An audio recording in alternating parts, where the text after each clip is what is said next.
Chapter 9, Room 17. The cherry of Frank Smith's cigarette glowed like a malevolent eye in the gloom of his unmarked sedan. He sat parked 2 blocks down from the precinct, the familiar brick facade feeling suddenly alien, hostile. He told himself this would be his last smoke for the 10th time that week. His hands rested on the steering wheel.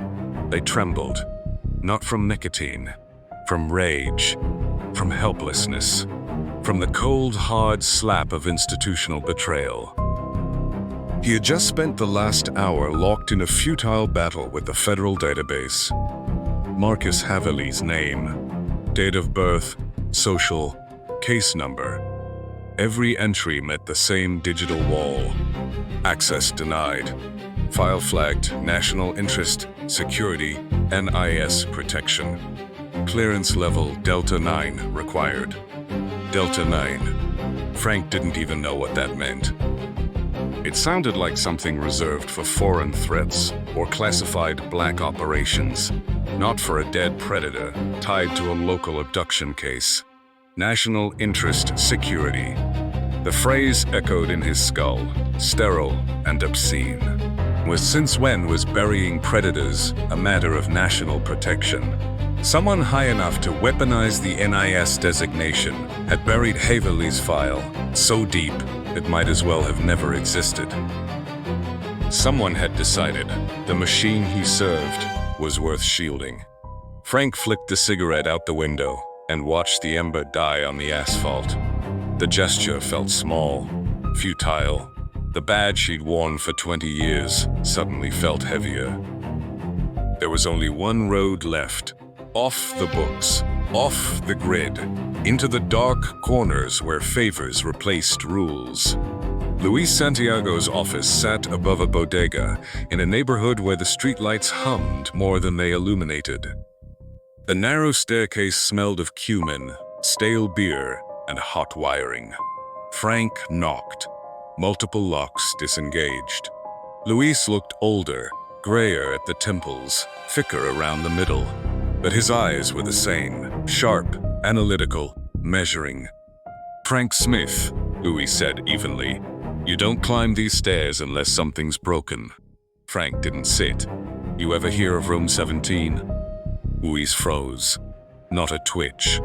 Total stillness. "Where did you hear that?" he asked quietly.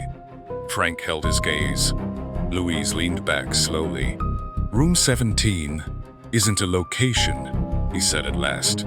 "It's a designation." Frank felt the air thin. A designation for what? Luis's voice lowered. "For kids, Frank." The word landed heavy.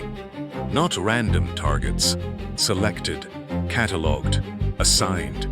R17 marks them as reserved, promised to specific buyers. High tier. The kind who pay for guarantees." Frank's blood ran cold.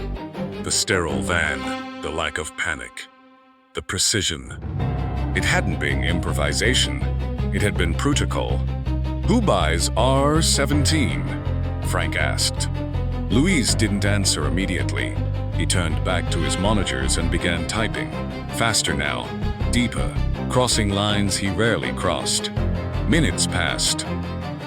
Then he rotated one of the screens toward Frank. At the center of a sprawling corporate web, J. Knox Holdings.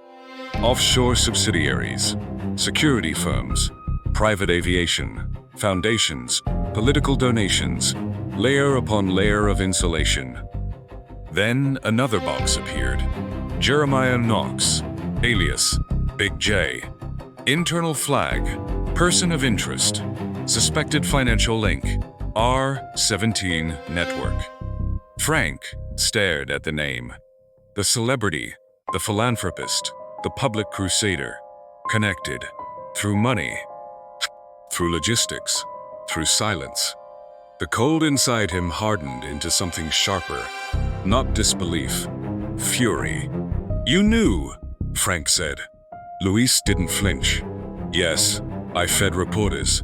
None ran it. This reaches too high." Frank studied him. "They know you're digging?" Luis gave a thin smile. Frank, I've survived this long for a reason. He gestured toward the humming servers. I don't dig from a precinct store station. They talked for another hour about digital footprints, compromised channels, departments that could no longer be trusted. When Frank finally stepped back into the night air, the city felt different, smaller, as if something massive and hidden breathed beneath its streets. And now he knew its name. Room 17.